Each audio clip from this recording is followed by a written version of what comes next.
Daniel Brooks checked his watch as he drove through the quiet streets. It was almost 9 at night and he was exhausted. The past 3 months had been the most intense of his career, and tonight was supposed to be the breakthrough he'd been waiting for. He loosened his tie at a red light and took a deep breath. Just one more meeting, he told himself. Just one more piece of the puzzle. The neighborhood around him was peaceful. Streetlights cast long shadows across well-kept lawns. A few houses still had their porch lights on. This was the kind of place where people felt safe, where they trusted their neighbors and believed nothing bad could happen here. Daniel knew better. He'd spent the last 90 days learning that danger doesn't always look the way people expect it to. His phone buzzed in the cup holder. He glanced down quickly. The informant was confirming their meeting location. Daniel's pulse quickened slightly. This was it. After months of careful work of building trust and gathering evidence, he was finally going to get the details he needed.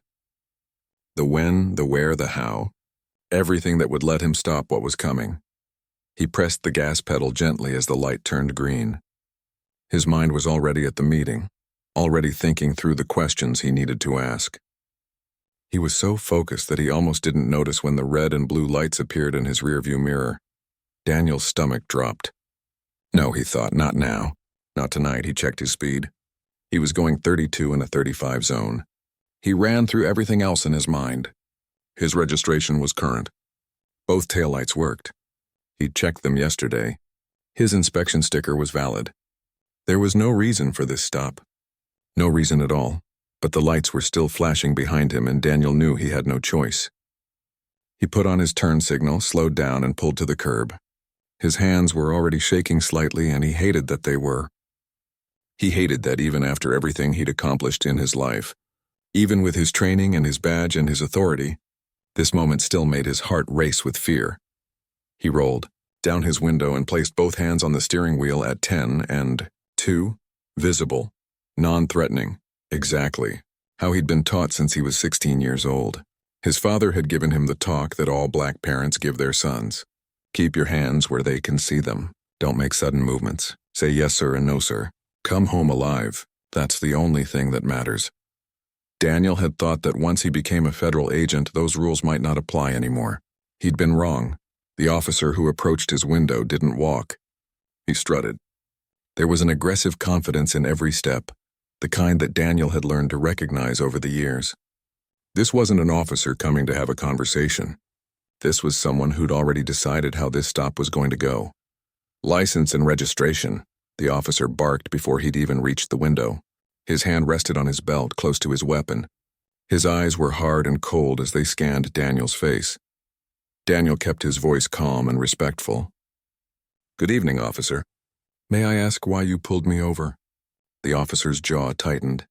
I said license and registration now. Of course. I'm going to reach for my wallet in my back pocket. Is that okay? Just do it, and keep your other hand where I can see it. Daniel moved slowly. Every motion was deliberate and obvious. He pulled out his wallet with 2 fingers, then reached carefully toward his glove compartment. My registration is in here. I'm opening the glove box now. Hurry up, the officer snapped. Daniel handed over the documents and the officer snatched them from his hand. In the side mirror, Daniel could see another officer sitting in the patrol car. That one looked younger, uncertain. His partner hadn't even gotten out yet. The officer studying Daniel's license had a name tag that read Patterson. He was maybe 35, with short brown hair and a face that seemed permanently set in a scowl. He spent a long time looking at the license, much longer than necessary. Where are you coming from? Patterson demanded. From work, Daniel answered truthfully. What kind of work? Daniel hesitated. He couldn't tell the truth. His cover identity was a financial consultant. I work in finance consulting. Patterson's eyes narrowed. Consulting. What are you really doing in this neighborhood? The question hung in the air like an accusation. Daniel felt anger rising in his chest but pushed it down. Getting angry wouldn't help. I'm driving home, officer. Is there a problem? You failed to signal back at that last turn. Daniel knew that wasn't true. He always used his signal. Always. It was automatic, like breathing, but he also knew that arguing wouldn't change anything. I'm sorry if I did. I thought I signaled, but I might have been distracted. Patterson handed the documents back through the window, but his expression didn't soften. "Step out of the vehicle." Daniel's heart rate spiked. "I'm sorry, what?" "I said step out of the vehicle. Now." "Officer, can you tell me why you need me to step out?" "I've provided my license and registration." "Everything is in order." Patterson's face flushed red. "I don't need to explain myself to you. When I give you an order, you follow it. Get out of the car." Daniel's training kicked in. He was being given unlawful orders, but fighting about it here, on this dark street, would only make things worse. His phone was still in the cup holder, out of reach. Even if he could record this, Patterson would probably just take his phone. "I'm going to step out now," Daniel said quietly. "I'm opening the door with my left hand." He pushed the car door open slowly and began to stand. That's when Patterson grabbed him. The officer's hand clamped onto Daniel's arm like a vice, yanking him out of the car with shocking force. Before Daniel could react, Patterson spun him around and slammed him against the side of the vehicle. The impact knocked the air from Daniel's lungs. "You think you can question me?" Patterson snarled in his ear. "You think you're better than me?" Daniel forced himself to stay calm. "I wasn't questioning you, officer. I was asking for clarification of my rights." "Your rights?" Patterson pushed harder against Daniel's back. "Your rights are what I say they are." That's when the second officer finally got out of the patrol car. Through the corner of his eye, Daniel saw him approaching slowly. His face showed concern, maybe even fear. His name tag read Chen. "Rick," Chen said carefully. "Maybe we should just stay back," Patterson ordered. "I've got this under control." But nothing was under control. Daniel could feel it spiraling, the situation turning dangerous in the way these things always did. He kept his voice level, kept his words clear. "Officer Patterson, I am not resisting. I am complying with your orders." "You're resisting by running your mouth," Patterson shot back. He grabbed Daniel's arm and twisted it behind his back. The pain was sharp and immediate. Daniel gritted his teeth. He'd been through worse in his training. He'd survived situations that would break most people. But this was different. This wasn't a training exercise where everyone would shake hands afterward. This was real.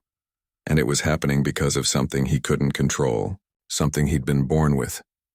Patterson forced Daniel to the ground, pressing a knee into his back. The asphalt was cold and rough against Daniel's cheek. His phone tumbled from his pocket and skittered across the ground, the screen lighting up as it landed face up. "Rick, that's enough." Chen's voice was louder now, more urgent. "I said I've got this," Patterson growled. Daniel could barely breathe with the weight on his back, but he managed to speak. "Officer, you're making a serious mistake." Patterson laughed bitterly. "That's what they all say. That's what every single one of you says." On the ground, just inches from Daniel's face, his phone began to ring.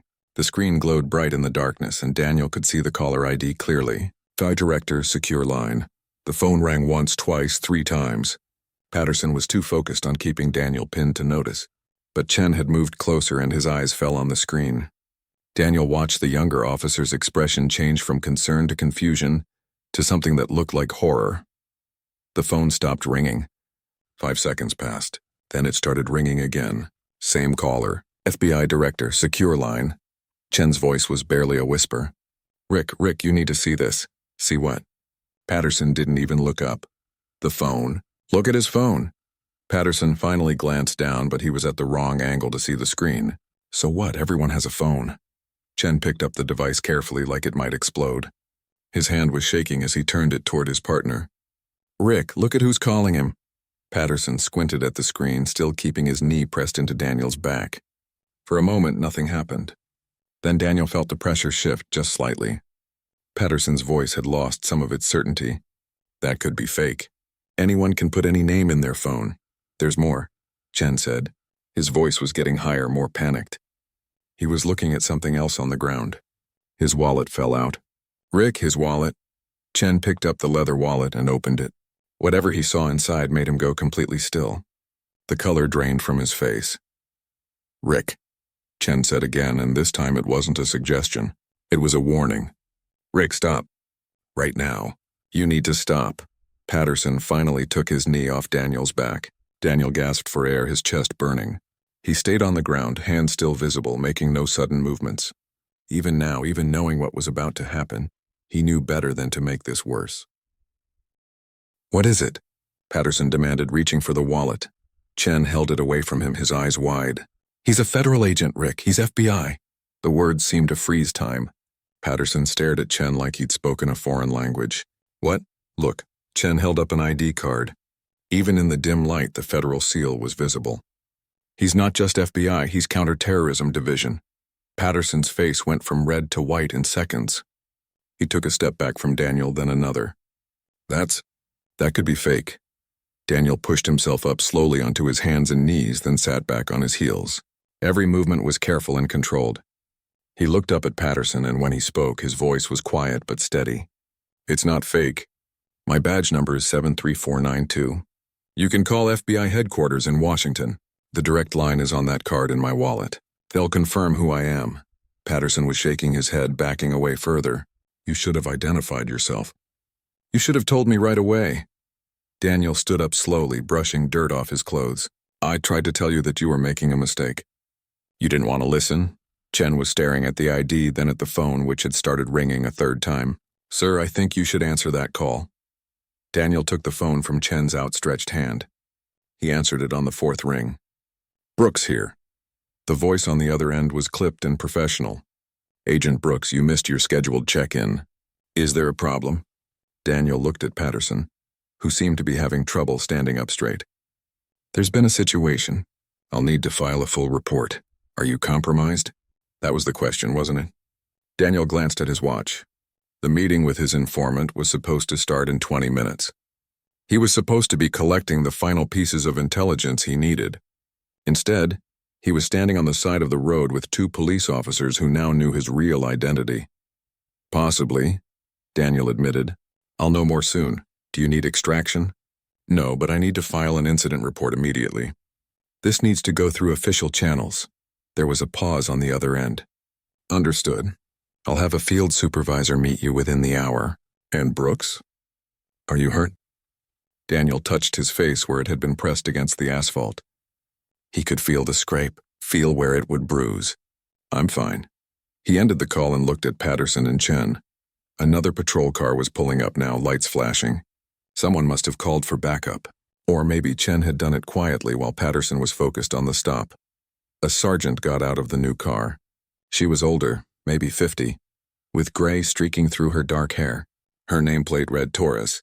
She took one look at the scene and her expression became very serious. What happened here? She asked. But she was looking at Daniel when she said it, not at her officers. Daniel took a breath. In a few minutes, he'd have to make some calls. He'd have to explain to his superiors how a routine traffic stop had potentially blown 3 months of undercover work. He'd have to hope that his informant hadn't seen the whole thing and gotten spooked. He'd have to file reports and sit through interviews and possibly watch a crucial operation fall apart. But right now, in this moment, he just felt tired, so incredibly tired. I was pulled over, he said to Sergeant Torres, without cause. And when I asked about my rights, things escalated. Torres nodded slowly. She turned to Patterson. Is that true? Patterson opened his mouth, then closed it. His face was still pale. He was suspicious. The way he was driving. What way was he driving? Torres asked. He didn't signal. Torres looked at Chen. Officer Chen, did you see the failure to signal? Chen was quiet for a long moment. Daniel could see the struggle on his face, the decision being made. Finally, Chen shook his head. No, Sergeant. I didn't see any traffic violation. Torres's expression hardened. I see. She turned back to Daniel and her voice softened. Sir, are you injured? I'll be okay, Daniel said. That's not what I asked. Daniel touched his face again, then showed her the scrape on his palm where it had hit the ground. Minor injuries. Nothing serious, Torres nodded. I'd like to get your full statement. And I need to know who you are and what you were doing here. Daniel pulled out his federal ID and handed it to her. He watched her eyes widen as she read it. I'm working a case in this area. Tonight was supposed to be an important meeting for that case. Was? Torres caught the past tense. Daniel checked his phone. 15 minutes until the meeting time. But there were no new messages from the informant. No confirmation. No updates. That silence felt louder than any alarm. I don't know yet, Daniel admitted. But this stop might have just put a lot of people in danger. Torres looked from Daniel to Patterson to Chen. Her face showed the weight of what she was realizing. Tell me what you need. I need to make some calls. And then, Daniel paused, choosing his words carefully. Then we need to figure out if my cover is blown, and if it is, what that means for an active counterterrorism investigation. The words hung in the night air. Counterterrorism. Active investigation. The implications were enormous. Patterson had gone completely silent, standing off to the side like he wanted to disappear. Chen was still holding Daniel's wallet, looking at it like it might have answers. Torres was already pulling out her radio, calling for her captain, and Daniel stood in the middle of it all, watching his phone screen, waiting for a message that might not come. Waiting to find out if a traffic stop had just cost lives. Somewhere in this quiet neighborhood, people were planning something terrible. Daniel had been so close to stopping them. So close to protecting innocent people who had no idea they were in danger. Now, because of one officer's assumptions and aggression, all of that work might be gone. Daniel thought about the question Patterson had asked earlier. What are you really doing in this neighborhood? As if Daniel needed a special reason to drive on a public street. As if existing while black in a nice neighborhood was suspicious in itself. He'd spent his entire adult life serving his country. He'd stopped threats that most people would never know about. He'd saved lives and protected communities and earned every bit of respect his position commanded. But none of that had mattered during that traffic stop. In that moment, he wasn't Agent Daniel Brooks of the FBI Counterterrorism Division. He was just another black man on the side of the road, trying not to get hurt. The worst part was knowing that this happened every day. That somewhere right now, someone else was being pulled over for no reason. Someone else was being slammed against a car or thrown to the ground. Someone else was trying to stay calm while their rights were violated. But those other people didn't have federal badges. They didn't have direct lines to FBI directors. They didn't have the protection that Daniel's position afforded him. They just had to survive it and hope someone would believe them afterward. Daniel looked at his phone one more time. Still nothing from the informant. Then he looked up at Torres, at Chen, at Patterson standing pale and silent in the background. We need to talk, Daniel said quietly. All of us. Because what happened here tonight isn't just about me. Sergeant Torres made Daniel sit in the back of her patrol car while she spoke with Patterson and Chen. Through the window, Daniel could see Patterson's hands moving wildly as he tried to explain himself. Chen stood with his arms crossed, shaking his head. Torres just listened, her expression getting darker by the minute. Daniel's phone buzzed. Finally. He looked down, and his heart sank. It wasn't the informant. It was his partner, Agent Kelly Mitchell, calling from the field office. Brooks, where are you? Your tracker shows you've been stationary for 20 minutes. You should be at the meeting point by now. Daniel closed his eyes. I got pulled over. There was a pause. You what? Local police. Traffic stop. It went bad, Kelly, really bad. How bad? Are you compromised? I don't know yet. The informant hasn't made contact. I'm 15 minutes late, and you know how nervous he already was. If he drove by and saw me with police... Daniel didn't finish the sentence. He didn't need to. Kelly swore softly. I'm coming to your location. Don't move. I'm sitting in the back of a police car. I'm not going anywhere. Are you under arrest? Daniel looked at Patterson, who was now sitting on the curb with his head in his hands. No. But I might have just destroyed 3 months of work because an officer decided I looked suspicious. Kelly was quiet for a moment. Then she said, I'll be there in 10 minutes. And Daniel? I'm sorry this happened. Daniel ended the call just as Torres opened the door. Agent Brooks, can you step out, please? He followed her away from the patrol cars to a spot under a streetlight where they could talk privately. Torres looked exhausted, and Daniel realized this night had probably just gotten very complicated for her too. I need to understand what happened here, Torres said. From the beginning, Officer Patterson claims he pulled you over for a traffic violation. Officer Chen says he didn't see any violation, and you say you were working an active case, so help me understand. Daniel took a breath. I've been working undercover in this area for 3 months. Counterterrorism, I can't give you details, but there's a credible threat to public safety.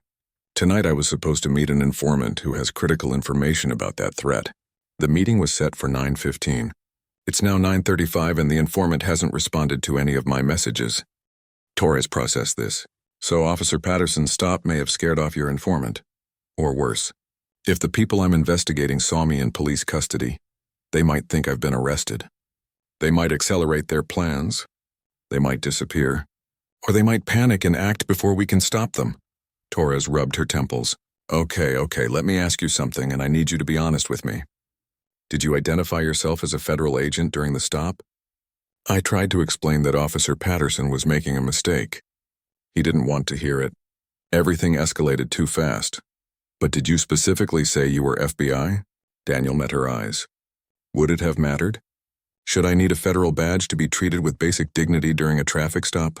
Torres looked away. No, you shouldn't, but I need to know exactly what happened so I can file the right reports. Sergeant Torres, can I ask you something? How many complaints has Patterson received? Torres's jaw tightened. That's not something I can discuss. Which means there have been complaints. Multiple complaints, probably. And they all got buried or dismissed, didn't they? Torres didn't answer, but her expression told Daniel everything he needed to know. Another car pulled up, and Daniel recognized it immediately. Kelly Mitchell got out, badge already visible on her belt. She was in her late 30s with short red hair and the kind of presence that made people pay attention. She walked straight to Daniel. You okay? She asked quietly.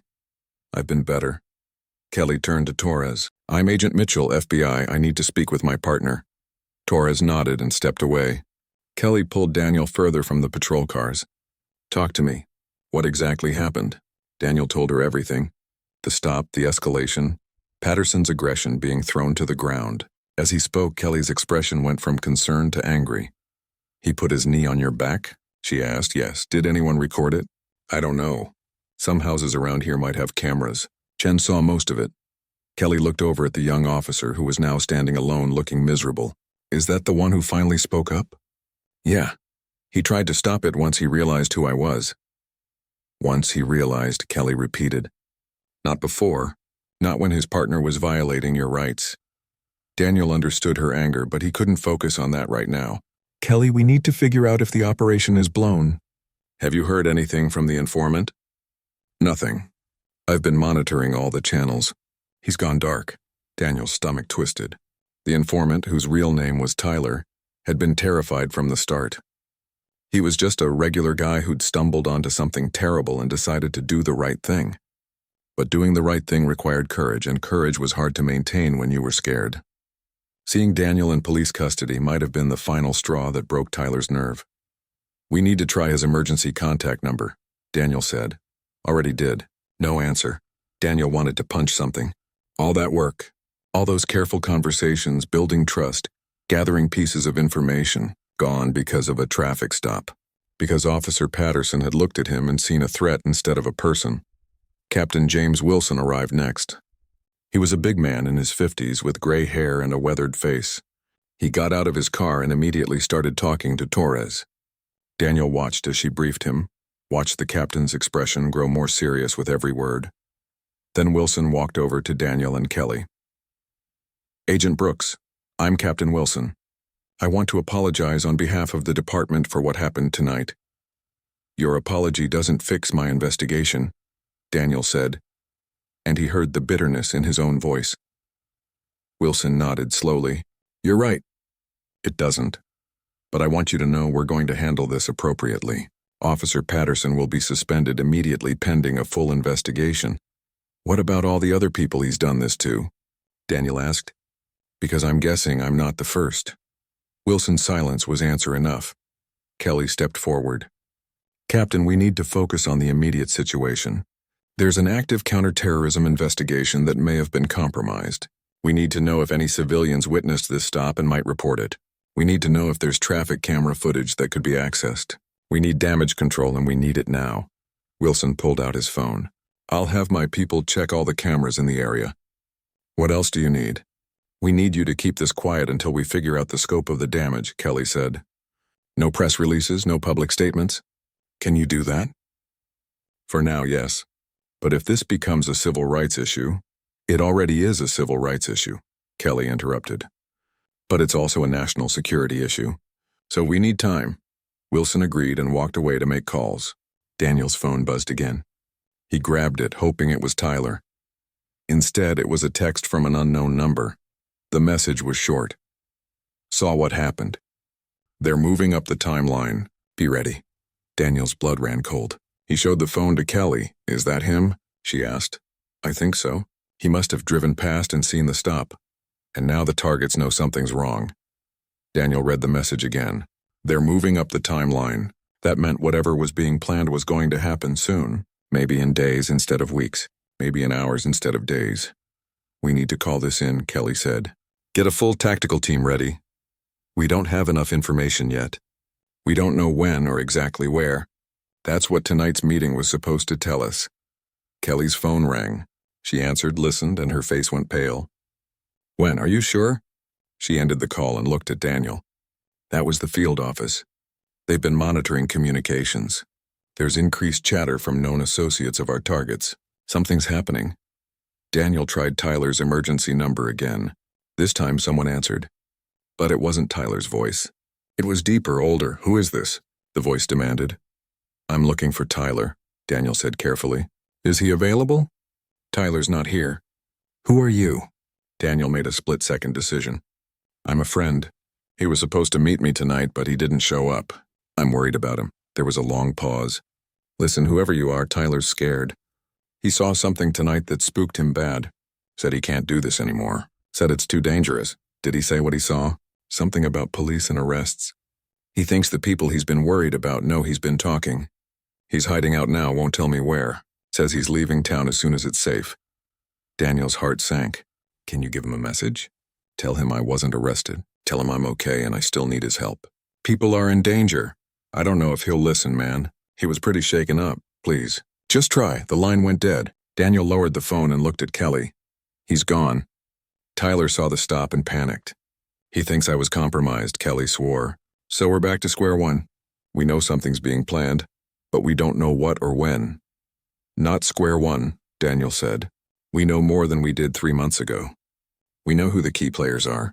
We know they're connected to local government buildings. We know they've been stockpiling supplies. We just don't know the specific target or timeline. That's not enough to stop them." Daniel knew she was right. In counterterrorism, you needed specifics. You needed to know exactly when and where, so you could prevent the act without tipping off the perpetrators too early. Acting on partial information could make things worse.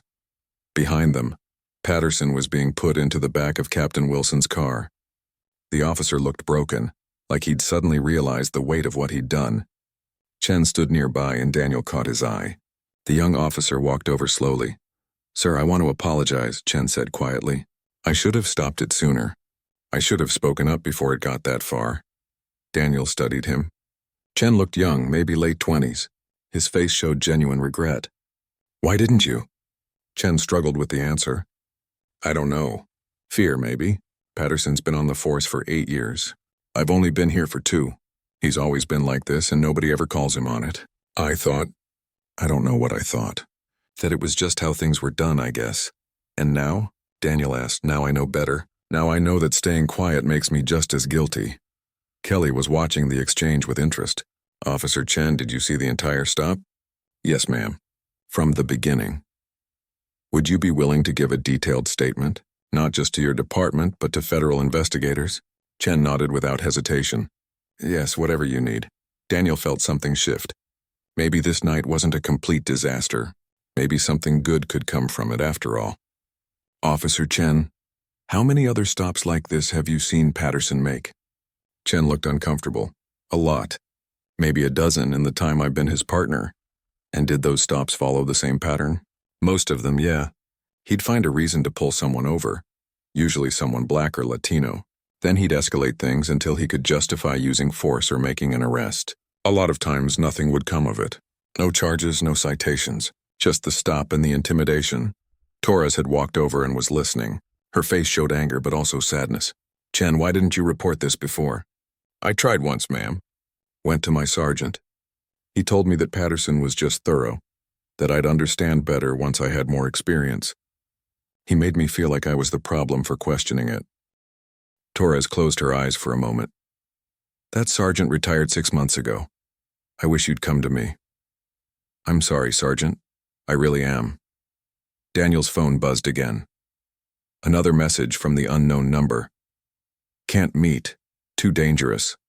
But you need to know. It's happening Saturday. Government Center." Morning when people arrive for work, that's all I can give you. Daniel's breath caught. Saturday. That was 2 days away. Government Center, which meant the municipal building downtown. Morning arrival meant somewhere between 8 and 9 a.m. when the building would be filling up with employees and citizens. He showed the message to Kelly. She immediately got on her phone, calling the field office. We have a time frame and location. I need full surveillance on the municipal building starting immediately. Check for anyone suspicious, any unusual deliveries, any changes in routine. Captain Wilson came back over. I've reviewed footage from 3 traffic cameras in the area. None of them show the stop itself, but we can see your car being pulled over. The timestamp confirms everything you've said. What about doorbell cameras? Kelly asked. Security systems from the houses nearby. We're canvassing now. Several homeowners have systems. We should have footage within the hour. Daniel looked at Patterson sitting in the captain's car. The officer's head was down, and even from a distance, Daniel could see his shoulders shaking. Was he crying? Or just scared about what was coming? Part of Daniel felt satisfaction seeing Patterson face consequences, but another part just felt tired. This shouldn't have happened. A traffic stop shouldn't have turned into an assault. An assault shouldn't have compromised a major investigation, and none of it would have happened if Patterson had just seen Daniel as a person instead of a threat. Torres approached again. Agent Brooks, I know this is a difficult question, but I need to ask. Do you want to press charges against Officer Patterson? Daniel thought about it. What happens if I do? He'll be arrested. There will be a criminal investigation separate from the internal affairs review. It could take months or years to resolve.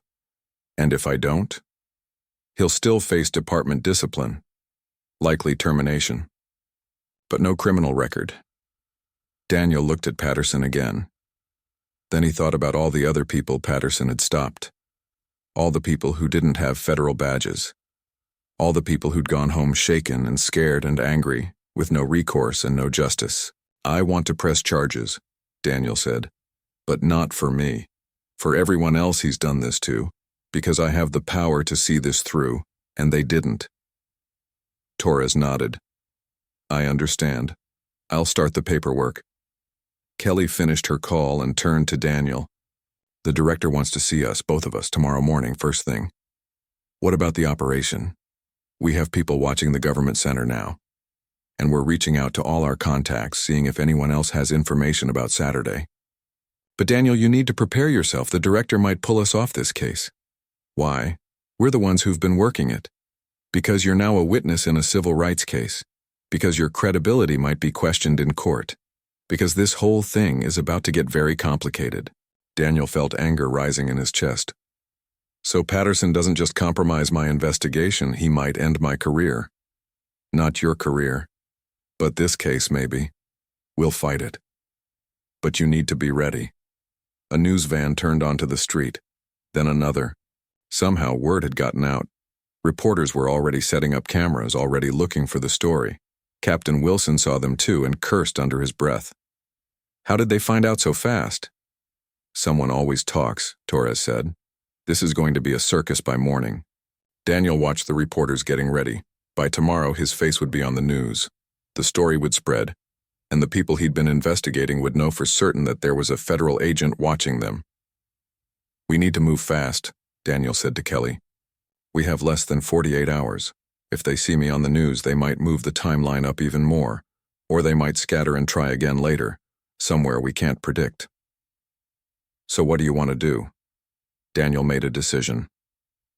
I want to go to the government center. Now. Tonight. I want to see if there's anything suspicious, any signs of preparation. If they're planning something for Saturday morning, they might be doing reconnaissance or staging supplies. You've been up for 20 hours. You were just assaulted. Maybe I should finish what I started. Daniel interrupted. Before Patterson's mistake cost innocent people their lives. Kelly studied his face, then nodded. Okay, but I'm coming with you. And we're bringing backup. They started walking toward Kelly's car, but Chen called out, Agent Brooks, wait. Daniel turned. The young officer jogged over, looking nervous. I know I don't have any right to ask this, but can I help? With the investigation, I mean. I know this area. I know the people. And I want to do something right after all the times I did nothing. Daniel looked at Kelly, who shrugged. It's your call. Daniel thought about it. Having a local officer could be useful. Someone who knew the streets, who wouldn't look out of place driving around. And Chen had finally done the right thing, even if it took too long. Maybe he deserved a chance to make up for his silence. You have a car? Daniel asked. Yes, sir. Good. Follow us. As they drove away from the scene, Daniel looked back one more time. Patterson was being led from the captain's car to another vehicle. Torres was talking to the reporters, probably trying to control the narrative. And somewhere in this city, people were planning something terrible. Daniel had 2 days to stop them. 2 days to fix what Patterson's traffic stop had broken. He pulled out his phone and sent one more message to Tyler's emergency contact. Thank you for the information. You may have just saved lives. Tell Tyler he did the right thing even though it was scary. The message showed as delivered, but there was no response. Daniel hoped Tyler was somewhere safe, hoped the young man could live with himself after this was over, knowing he'd helped even when it terrified him. Then Daniel focused on the road ahead, on the government center waiting in the darkness, on the clock ticking down to Saturday morning. 2 days. That's all he had. 2 days to stop a disaster and prove that Patterson's hatred wouldn't win. The government center looked different at night. During the day, it was busy with people going about their business, paying parking tickets, filing permits, attending city council meetings. But at 11 p.m. on a Thursday night, the building sat dark and silent, like a sleeping giant waiting for something to wake it up. Daniel stood across the street with Kelly and Officer Chen, studying the structure. It was 5 stories tall, built in the 70s with that blocky concrete style that was popular back then. Large windows lined each floor. The main entrance had wide steps leading up to glass doors. There were probably 3 or 4 other exits around the building. What are we looking for exactly? Chen asked quietly.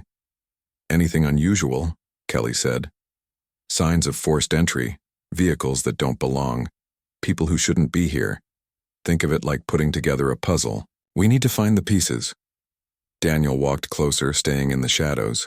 His body still ached from being thrown to the ground earlier, and every time he moved wrong, his ribs reminded him what had happened. But he pushed the pain aside. There'd be time to deal with that later. The parking lot behind the building was nearly empty.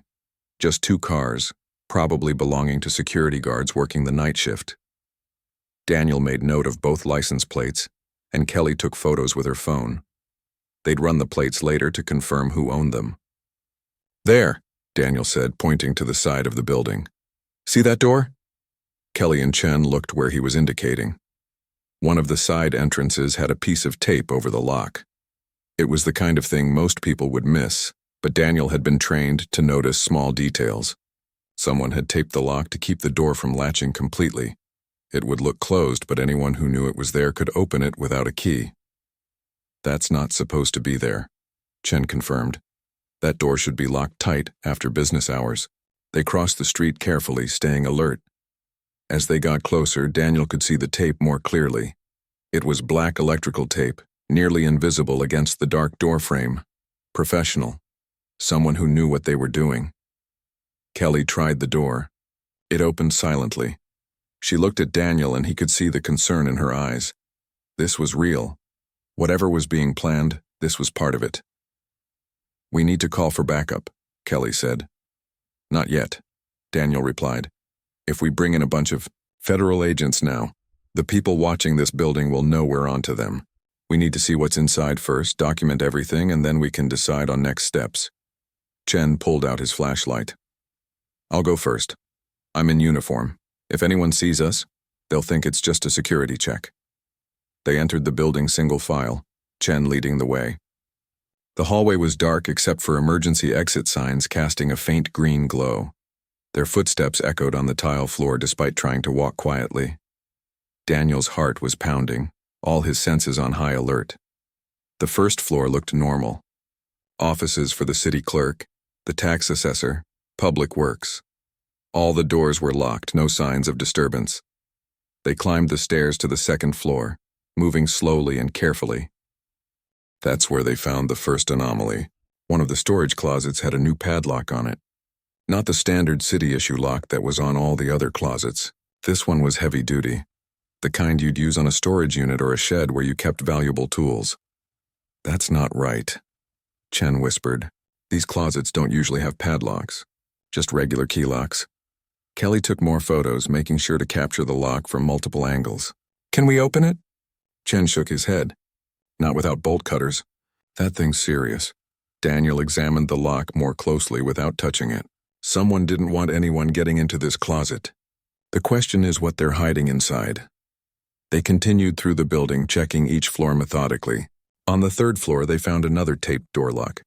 On the fourth floor, they discovered that one of the ceiling tiles in the men's bathroom had been moved.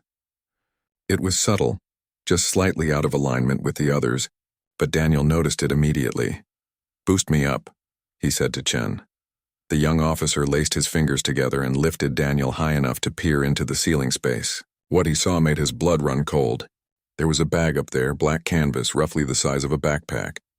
He couldn't see what was inside without pulling it down, and he didn't want to disturb it. If this was evidence, they needed to document everything properly. "There's something hidden in the ceiling," Daniel said as Chen lowered him back down. "We need the bomb squad." Kelly was already on her phone, stepping away to make the call. Chen looked pale. "You think it's a bomb?" "I don't know what it is. But people don't hide bags in ceiling tiles for innocent reasons." Daniel took photos of the displaced tile, making sure to capture its exact position. They cleared the rest of the fourth floor and moved to the fifth. This floor housed the mayor's office and the city council chambers. It also had a large conference room used for public meetings. The door to that conference room was slightly ajar. Daniel held up his hand, signaling the others to stop. He listened. Was that a sound coming from inside? Or just the building settling, the way old buildings do at night? Kelly finished her call and came back. "Bomb squad is 20 minutes out. They want us to evacuate and wait outside." "In a minute," Daniel whispered. He pointed at the conference room door. They approached carefully. Daniel went first this time, pushing the door open slowly. The room was large, with a long table in the center and chairs arranged around it. Windows along one wall overlooked the street below. And sitting at the table, illuminated by a shaft of light from the street, was a man.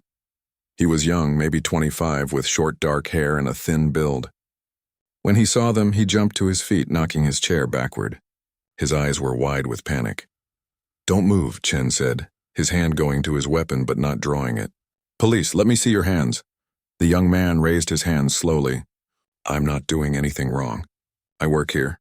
"At 11:30 at night?" Kelly asked, moving to the side to get a better angle. "What's your name?" My name is Brian Foster. I'm an intern for the city council. I was working late." Daniel studied him carefully. Brian was sweating despite the cool temperature in the building. His eyes kept darting toward the door like he was looking for an escape route. And there was something else. On the table in front of where Brian had been sitting were papers. Plans of some kind. Building layouts. "Brian, I'm going to need you to step away from the table," Daniel said calmly. "Keep your hands where we can see them." "Am I in trouble?" "I didn't do anything. I'm just an intern. Nobody said you're in trouble. We just need to ask you some questions." Daniel moved closer to the table, keeping Brian in his peripheral vision. The papers were definitely building layouts. Floor plans of this exact building, with certain areas marked in red. Kelly saw them too. "Brian, why do you have building schematics laid out at 11:30 at night?" Brian's face was getting redder. "I was studying them. For a project." "What kind of project?" "Just a project. About building efficiency and evacuation routes." Daniel picked up one of the papers. The red marks were on the support columns, the structural elements that held the building up. His stomach turned. "Brian, who else is working on this project with you?" "Nobody. It's just me. I don't believe you." Daniel set the paper down carefully. "I think you're involved in something serious, and I think you're scared. So I'm going to give you a chance to do the right thing here. Tell us what's really going on." Brian's hands were shaking now. Sweat dripped down his temple. "I can't. They'll kill me if I talk." The words hung in the air. "They'll kill me. Not I don't know what you're talking about. Not you're crazy." Just a simple statement of fear. Chen had moved to block the door.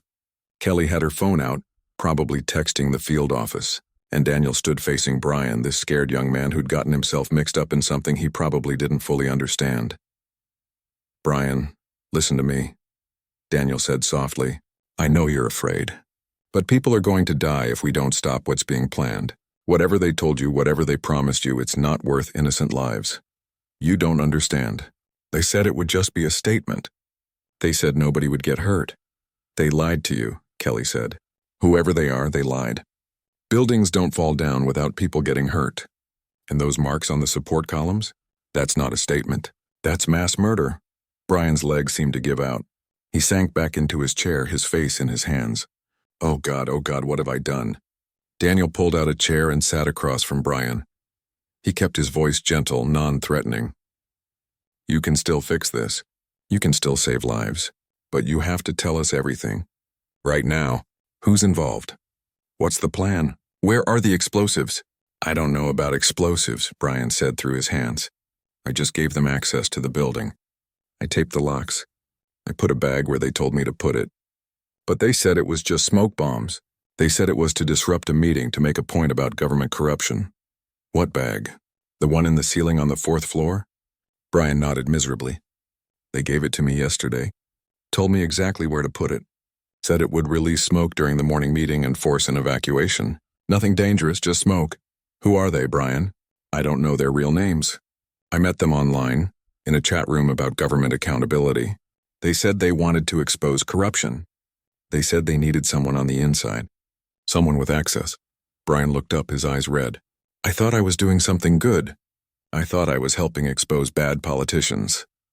Kelly was recording the conversation on her phone now. This was a confession, and they needed every word. "How many people are involved?" "I don't know.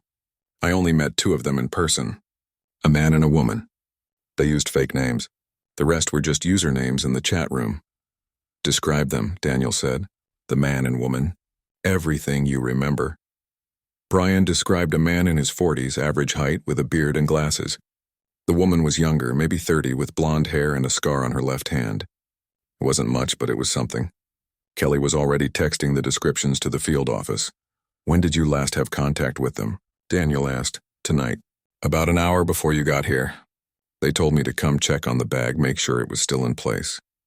They said someone would be here Saturday morning to activate it." "Did they say what time Saturday?"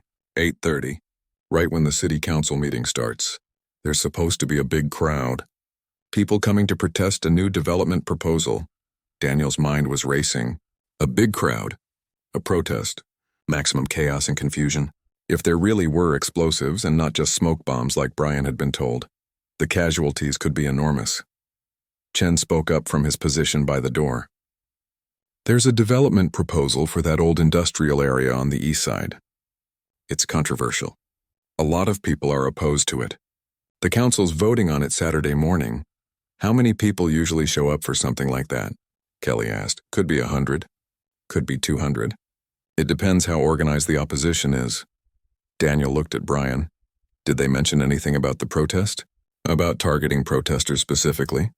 "No, they just said Saturday morning, when the building was full." Brian's voice broke. "I'm so stupid.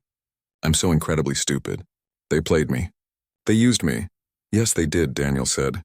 "But you can still make this right. You're going to tell us everything you know, every conversation, every message, every detail you can remember, and then you're going to help us catch them."